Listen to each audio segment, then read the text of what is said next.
जय हिंद दोस्तों, स्वागत है आप सबका जीके इंचार्ज चैनल पर। चलिए एक बात जानते हैं आज जो आप लोग को सबको पता है कि एग्जाम से निकलने के बाद सबसे पहला एक दो शब्द हम लोग का रहता है, 1 नंबर से छूट गया, 2 नंबर से छूट गया, थोड़ा सा पढ़ लेते जरूर हो जाता।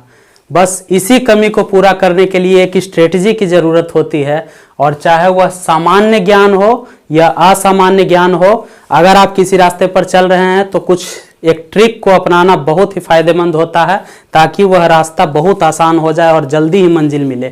तो चलिए इसी चीज़ को ध्यान में रखकर हम कुछ सिलेबस को निर्धारित किए हैं, जिससे कि सामान्य ज्ञान की तैयारी बहुत ही आसान हो जाएगी। और ज़्यादा पढ़ना कोई ज़रूरी नहीं होता, परंतु ज़रूरत की चीज़ पढ़ना सबसे ज़रूरी होता है। और इसके लिए ही एक स्ट्रेटजी की ज़रूरत होती है, एक प्लानिंग की ज़रूरत होती है, जो कि अगर आप बिगिनर्स हैं या आप कुछ आगे भी बढ़ चुके हैं जनरल कंपटीशन के लाइन में, फिर भी आपको समझना और याद रखना बहुत ज़रूरी होता है। क्योंकि दिन प्रतिदिन सोचते सोचते हमारा सोच कहीं विचलित हो जाता है, कभी हम डायरेक्शन को भूल जाते हैं जिस पर कि हमने चलने का निर्धारण पहले किया था। आइए आज फिर से उसी चीज़ को याद करते हैं और एक सिलेबस को निर्धारित करके उस पर चलने का प्रयास करेंगे। तो सामान्य ज्ञान यह शब्द सुनने में जितना आसान लगता है, शायद आसान उतना होगा भी, क्योंकि लोग सफल भी होते हैं। मगर आप देखेंगे तो 100 में 1% ही सफल हो पाते हैं, शायद 99% फेल हो जाते हैं। परंतु कमी होती है 1 नंबर 2 नंबर, या छोटे मोटे डिफरेंस ही रह जाते हैं। और इसी अंतर को पाटने के लिए आज शुरू करते हैं एक सिलेबस। तो चलिए इसमें देखेंगे कि आप किस तरह के एग्जाम को फॉलो कर रहे हैं, यानी कि आपका क्या व्यू है, किस एग्जाम में आप बैठना चाहते हैं। सबसे पहले आपके लिए यह पॉइंट बहुत जरूरी हो जाता है, क्योंकि एक एग्जाम अपने आप में इतना महत्वपूर्ण होता है कि वह आपके जीवन को संवारता है। इसलिए आपको सोचना पड़ेगा आप एग्जाम देना कौन सा चाहते हैं, और उस एग्जाम में सामान्य ज्ञान सामान्य विज्ञान का महत्व कितना है। इस चीज को पहले आप समझें, और इसके बाद अगर आपके विषय में सामान्य ज्ञान और सामान्य विज्ञान है तो आप जरूर इस वीडियो को देख लें, फायदा होगा। इसमें हम आपसे बात करना चाहेंगे कि सबसे पहले यदि आप जनरल कंपटीशन में उतरे हैं तो 1 साल के करीब दरमियान में 1 साल के दरमियान में आपको 3 से 4 एग्जाम जरूर देना चाहिए। इससे क्या होता है कि आप अप टू डेट हो जाते हैं। 3-4 महीने में अगर आप एक एग्जाम दे देते हैं तो आपको बहुत ही उससे लाभ होता है, और आप जल्दी सीख पाते हैं, जल्दी गेन कर पाइएगा। इसी चीज को आगे देखेंगे। तो सामान्य ज्ञान में जो आप लोग देख रहे होंगे, यहाँ लिखा हुआ है इतिहास, भूगोल, भारतीय संविधान, राज्य व्यवस्था, भारतीय अर्थव्यवस्था। और सामान्य विज्ञान में यदि आप देखेंगे तो भौतिक विज्ञान, रसायन विज्ञान, जीव विज्ञान, विज्ञान एवं प्रौद्योगिकी हम लोग बचपन से पढ़ते आते हैं। मगर अगर आप इन विषयों को गौर से देखें और अगर आप इसे पढ़ने लगें तो आप इसके ज्ञाता भी बन जाएंगे, परंतु आपको नौकरी नहीं मिलेगी। सिलेबस इतना बड़ा दिखता है मगर इतना बड़ा पढ़ा नहीं जाता है। इसका एक ट्रिक होता है, इसका एक सिलेबस निर्धारित है, हर कंपटीशन में है। तभी तो जो लड़का इस चीज को पकड़ लेता है, जो इसे समझ जाता है, उसकी नौकरी हो जाती है। परंतु जो नहीं समझता उसे यह अथाह सागर लगता है और वह इसमें डूबता ही चला जाता है, क्योंकि ज्ञान की कमी नहीं है। आप महाभारत, गीता कुछ भी पढ़िए, सब कुछ फायदा करता है। मगर अगर नौकरी निकालना है तो इसे ट्रिक से पढ़ना होगा। इतिहास क्या है, इतिहास का सिलेबस क्या है, भूगोल क्या है, कितना पढ़ें, किससे पढ़ें, कैसे पढ़ें, कब पढ़ें, बहुत जानकारी का जरूरत होता है। मगर सारे सिलेबस को एक जगह अगर मैं आपको बताऊं, एक की पॉइंट अगर आपको दूं कि इनसे पूछता क्या है, देखिए इसके अलावा विविध, खेल कूद और कंप्यूटर, ये ऐसी बातें हैं जो आपकी अपने क्लास से जब ऊपर उठते हैं, यानी कि इंटर या ग्रेजुएशन के बाद इन सभी चीज़ों में आपका ताल्लुक बढ़ता है, और जनरल कंपटीशन में आप इसे जरूर पढ़ते हैं कहीं न कहीं। तो मैं बताना चाह रहा था कि एक की पॉइंट मैं आपको दूंगा कि आपको 1-2 शब्द में ही पता चलेगा कि आखिर यह सिलेबस है क्या। भारतीय संविधान और राज्य व्यवस्था यदि आपको कोई पढ़ने का है तो क्या आप पूरा सार संग्रह लेकर बैठ जाएंगे और कभी समाप्त हो पाएगा? तब तक आपका एज पार हो चुका होगा और आप एक ही विषय में पीएचडी करेंगे, दूसरा भूल जाएंगे। और यदि आप अच्छा से पढ़ने लगते हैं तो एक सब्जेक्ट 2 साल 3 साल से भी ज़्यादा ले सकता है, इसमें कोई डाउट नहीं है। लेकिन इतिहास क्या पढ़ें, तो इसके बारे में आपको सबसे सूक्ष्म और सबसे जल्दी पता कैसे चलेगा? तो इसका एक पैटर्न है कि आप जिस एग्जाम में बैठना चाह रहे हैं, जिस एग्जाम को आपको क्रैक करना है, सबसे पहले डिसीजन ले लेना है। दूसरा बात है कि आप इंटरेस्ट रखते हैं उसे पढ़ने में, वह एग्जाम वह नौकरी आपको पसंद है तो आप जरूर कर पाएंगे। इसके लिए क्या है, मैंने लिख रखा है इंटरेस्ट, आपका इंटरेस्ट होना चाहिए। और दूसरा चीज है कि जो पढ़ना है उसका सिलेबस निर्धारित करता है उस एग्जाम का प्रीवियस ईयर। जिस भी एग्जाम में आप बैठना चाहते हैं, जो भी आपका लक्ष्य है, आपका प्रीवियस ईयर एग्जाम में जो प्रश्न पूछा जाता है, जो प्रश्न पूछे जा चुके हैं, वही बता देगा कि आपका सिलेबस क्या है, आपको क्या पढ़ना चाहिए। इसके आगे मैं आपको अगर डिटेल में बताऊं कि अगर आप इन चीज़ों का अध्ययन करने बैठते हैं तो सबसे पहले आपको ज़रूरत होता है, यहाँ जो लिखा हुआ है कि आप एग्जाम सिलेक्शन कर लें, अपना इंटरेस्ट प्राप्त कर लें और उसके बाद आप प्रीवियस ईयर को एक बार जरूर देखें। पिछले 5, 8, 10 वर्षों में जो पूछा गया है, क्या आप उस चीज़ों में इंटरेस्टेड हैं, और नहीं भी हैं तो आप कर सकते हैं, परंतु आपको यह ध्यान देना होगा कि जो पूछा जाता है वही सिलेबस है, उसी पर आगे बढ़ना है। उसके बाद जो आपको करना है कि टीचर का सिलेक्शन बहुत इंपॉर्टेंट हो जाता है। कहा भी गया है बिना गुरु का ज्ञान नहीं हो सकता है, यानी कि जिस रास्ते पर आपको चलना है, आपको पहले एक गुरु जरूर बनाना पड़ेगा, आपको किसी को जरूर मानना पड़ेगा, ताकि उनसे आपको एक सही मार्गदर्शन मिल सके। और इसके लिए चाहे आप अपने किसी भी सहयोगी से आप सजेशन ले सकते हैं और जो आपको अच्छा लगे। इसके बाद अगर कहें कि बुक का सिलेक्शन, किताब बहुत मायने रखता है, आप कौन सा किताब पढ़ते हैं। जैसा कि मैंने कहा, आप रामायण महाभारत कुछ भी पढ़िए, फायदा ही होता है, ज्ञान ही बढ़ता है, मगर जरूरी नहीं है एग्जाम निकल जाए। एग्जाम अगर निकालना है तो बुक सिलेक्शन बहुत मायने रखता है, क्योंकि अगर आपने किसी चीज में समय दिया तो आपको उसका लाभ मिलना चाहिए। यदि आपने किसी भी बुक पर बहुत ज़्यादा फोकस किया है तो उससे एग्जाम में आंसर बनना चाहिए, एग्जाम क्रैक होना चाहिए, वरना आप पढ़ ही क्यों रहे हैं। सबसे पहला मोटिव यही होता है, परंतु हम लोग भटक कर दूसरा चीज भी पढ़ने लगते हैं। अखबार भी बहुत देर तक पढ़ते हैं, उसमें कोई प्रॉब्लम नहीं है। तो इसीलिए मैं कह रहा हूं कि बुक सिलेक्शन, टीचर सिलेक्शन आपका सबसे पहला फैक्टर होना चाहिए, क्योंकि जिस रास्ते पर चलना है उस रास्ते का चुनाव तो सही हो, वरना आप दूसरे रास्ते पर पहुंच जाएंगे। और अगर इसके बाद कुछ शुरू होता है तो वह है इतिहास, भूगोल, भारतीय संविधान, राज्य व्यवस्था, इन सभी चीज़ों को पढ़ना है। और पढ़ने का जो है हमारा टॉपिक क्या है, वही है प्रीवियस ईयर। प्रीवियस ईयर को हमेशा माइंड में फिट रखिए, कौन सा टॉपिक से पूछता है, किस टॉपिक से ज़्यादा प्रश्न पूछता है, सबसे पहले उसे कवर करेंगे। उसके बाद है कि उसका क्या है सिलेबस, क्या है, मतलब 1 साल का सिलेबस है, 2 साल का सिलेबस है, या 3-4 साल लगते हैं ऐसे स्टूडेंट को कवर करने में। यानी कि यदि आपने यूपीएससी लेवल को पकड़ा है तो आपको समय ज़्यादा लगेगा, क्योंकि तैयारी अच्छी है, बड़ी तैयारी है तो समय ज़्यादा लेगा।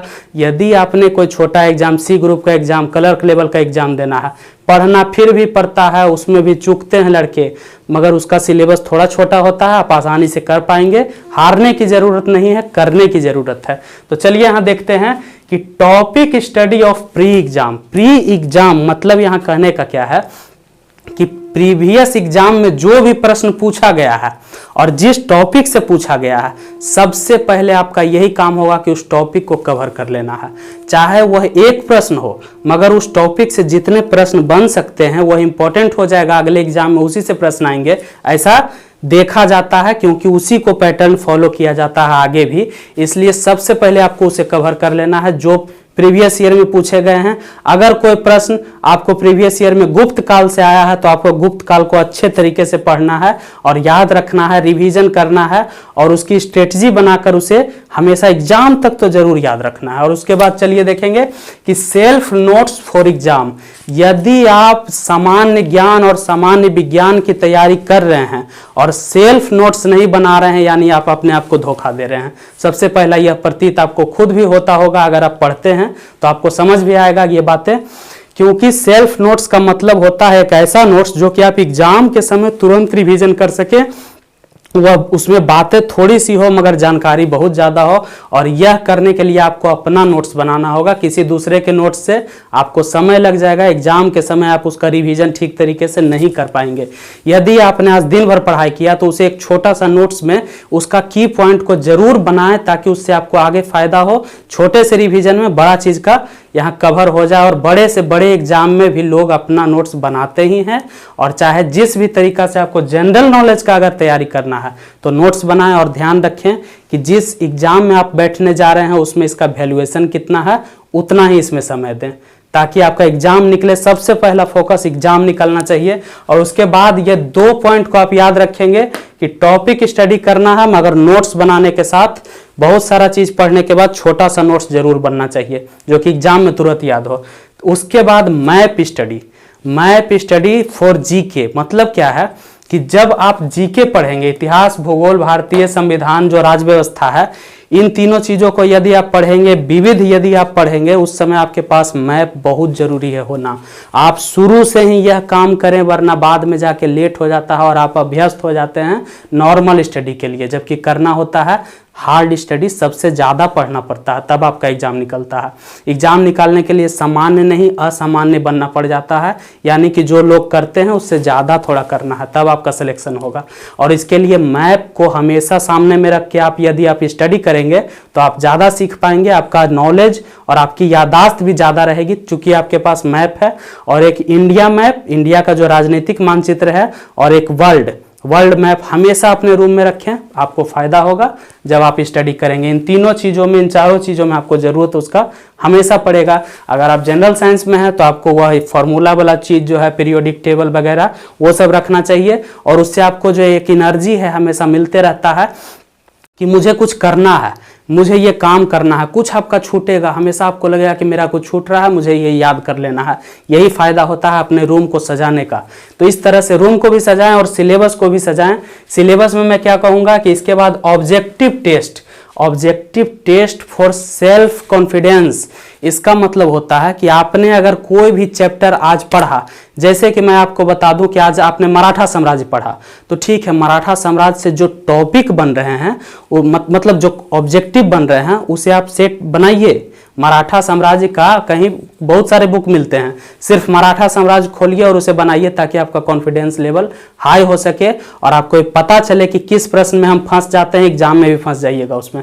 इसलिए पहले ही उसे इवेल्युएट करिए, उसे बनाइए, और मजा भी आएगा इस दरमियान पढ़े हुए चीज को यदि आप आंसर देंगे, आपका कॉन्फिडेंस हाई हो जाएगा। यह बहुत जरूरी होता है ऑब्जेक्टिव बनाते रहना। और इसके बाद आपका होता है मोर रिवीजन, यानी कि आप जिस टॉपिक को पढ़ चुके हैं, जिस बुक का आपने सिलेक्शन किया, यहां मैंने बताया था बुक बहुत इंपॉर्टेंट होता है। 4 किताब को एक बार पढ़ना नहीं, एक किताब को 4 बार पढ़ना ज्यादा फायदेमंद होगा, क्योंकि हर बुक हमें नॉलेज दे जाता है, परंतु कोई अगर प्रमाणिक बुक है, मैं बताऊंगा किसी वीडियो में कि इस बुक को पढ़ने से फायदा होगा। अगर वह प्रमाणिक बुक है, आप उसे जरूर पढ़ें। जैसे मैं कुछ बातें बताऊं कि अगर आपने किसी किताब को पढ़ा और रिवीजन उसका नहीं हुआ, समझिए कि वह चीज धुंधला आपके पास रहेगा, ऑब्जेक्टिव का एग्जाम है, आप गलत आंसर देकर आएंगे, बहुत संभावना है। इसीलिए होता है कि पढ़िए 1 गुना और रिवीजन करिए 2 गुना, 3 गुना, 4 गुना। चूंकि वह रिवीजन आपका समय कम लेता है, परंतु याद बहुत ज्यादा हो जाता है उस समय। रिवीजन करना आपका मोर एंड मोर रिवीजन बहुत जरूरत होगा, और तब तक जब तक कि आप सिलेक्शन ना पालें, जिस दिन आपका ज्वाइनिंग ना आ जाए तब तक लड़ते रहिए, क्योंकि यह जनरल कंपटीशन हमेशा 1 नंबर से ही फेल करता है, 2 नंबर से ही फेल करता है।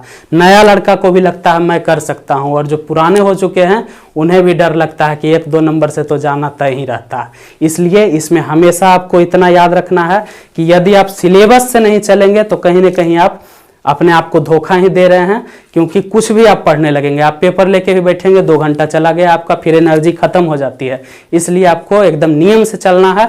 अगर आप इतिहास पढ़ रहे हैं तो आपको ये लक्ष्य होना चाहिए कि आधुनिक इतिहास अगर है या प्राचीन इतिहास है तो मैं उसमें इतना समय दूंगा, बस इसी टॉपिक को पढ़ूंगा जो प्रीवियस ईयर में पूछा है, और उसे आप टिक आउट करके रखेंगे।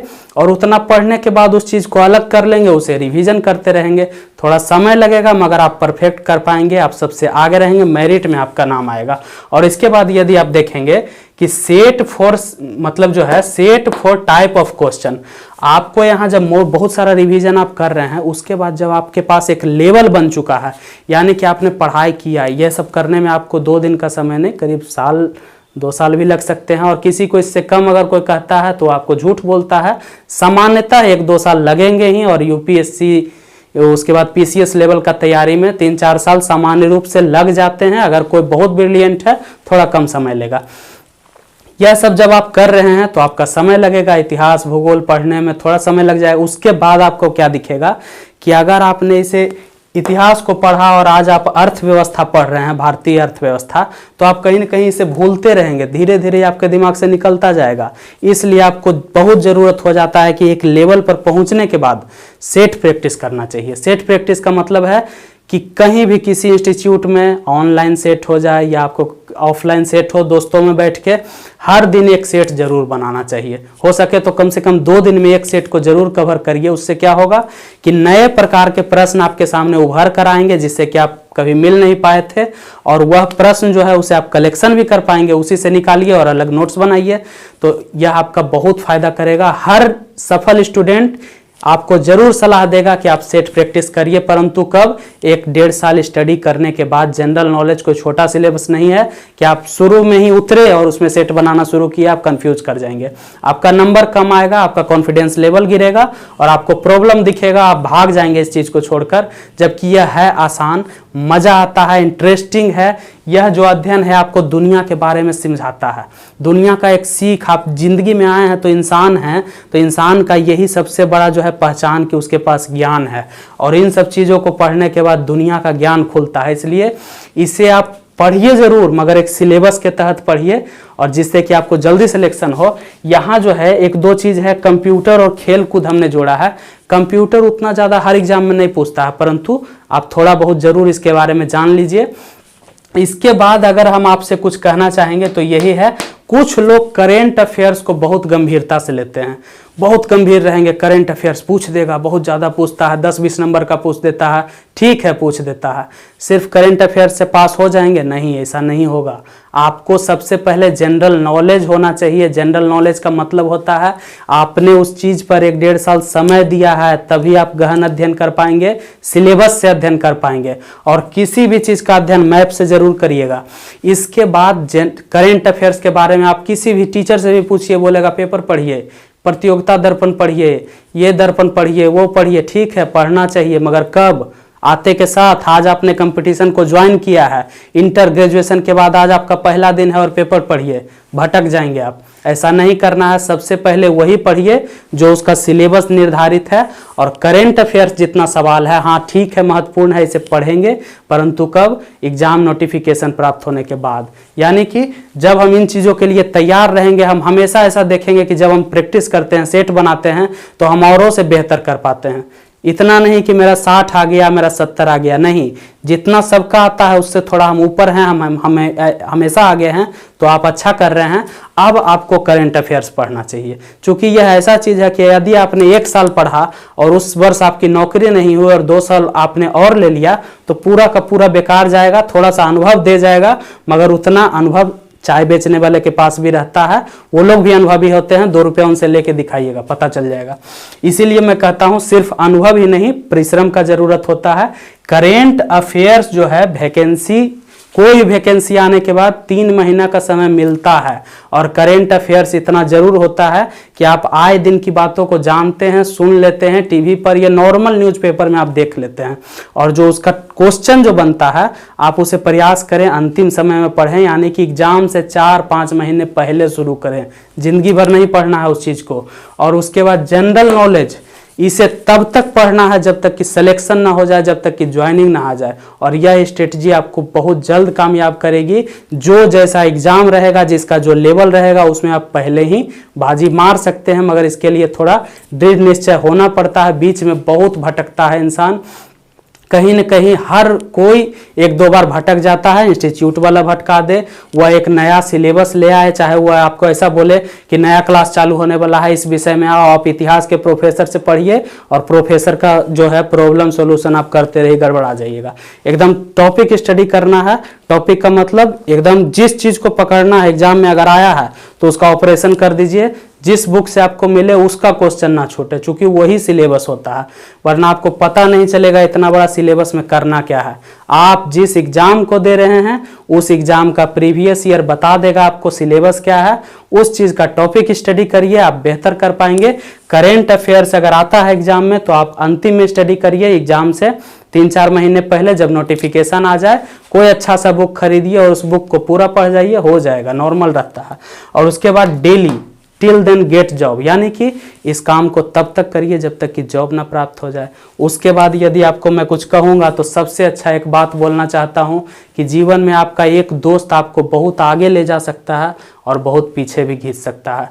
याद रखिएगा, इस रास्ते में आपको बहुत सारे दोस्त मिलेंगे और बहुत बिछड़ेंगे, मगर यदि एक अच्छा दोस्त आपने बना लिया जो कि खुद भी मेहनत करता है और मेहनत मतलब उसका यही काम है कि जनरल कंपटीशन में सफल होना उसका एम है, तो वह आपको हमेशा सहारा बनेगा। उस एक लड़के को पकड़िएगा चाहे 100 लड़का छूट जाए और उसके साथ रहिए, कुछ काम करिए, ग्रुप में स्टडी करिए, उसी के साथ जितना हो सके अपने बेहतरी के लिए। आपसे अच्छा कोई और नहीं सोचेगा, आपको सोचना पड़ेगा ताकि सफलता 1-2 साल के अंदर नॉर्मल मिल ही जाए। छोटा सा ही सिलेबस है, बहुत बड़ा होता तो कोई नहीं कर पाता, करते हैं लोग, आप करेंगे या नहीं आपको निर्धारित करना है। इसके बाद अगर मैं कहूँ नो मोर कहने का मतलब है इतना ही करिए, इससे ज़्यादा मत करिए। बहुत ज़्यादा पढ़िएगा तो शायद क्वेश्चन नहीं बन पाएगा, क्योंकि बहुत ज़्यादा पढ़िएगा सब याद नहीं रहेगा। एग्जाम के दिन कुछ सिलेबस से ही प्रश्न आते हैं और उस दिन आपको लगेगा बहुत आसान एग्जाम था, 2-4 बार पढ़ लेता निकल जाएगा, मगर वही प्रॉब्लम आता है कि आप सिलेबस से स्टडी नहीं करते हैं, स्टडी कर रहे हैं मगर वो जा रहा है व्यर्थ। बहुत ज़्यादा पढ़ रहे हैं मगर सिलेबस का नहीं है, सिर्फ इंटरेस्ट आ रहा है। इसलिए पेपर पढ़ना भी अच्छा है, सब कुछ पढ़ना अच्छा है, प्रतियोगिता दर्पण पढ़ना भी अच्छा है, और वो कहीं ना कहीं अच्छा है चूंकि नया एग्जाम में जो ट्रेंड चल रहा है उसके बारे में थोड़ा जानकारी हो जाता है। परंतु समय कितना देना है यह आपको निर्धारित करना है। यह सब पढ़ने के बाद सबसे पहले इसे स्टडी कर लीजिए, जनरल नॉलेज, जनरल साइंस को किसी अच्छे इंस्टीट्यूट में, किसी अच्छे ऑनलाइन कोचिंग में, किसी सेट प्रैक्टिस में। और यदि मेरी बात करें तो मैं भी आपको बताऊंगा कि मैं टॉपिक स्टडी करवाता हूं, और इसी चैनल पर, और मेरा एक और चैनल है रतन स्टडी ऑनलाइन, सिर्फ टॉपिक जो एग्जाम में पूछता है बस वही बताऊंगा, जो क्वेश्चन बन सकता है उतना ही बताता हूं, उसके अलावा इंटरेस्टिंग चीज यहाँ नहीं मिल पाता है।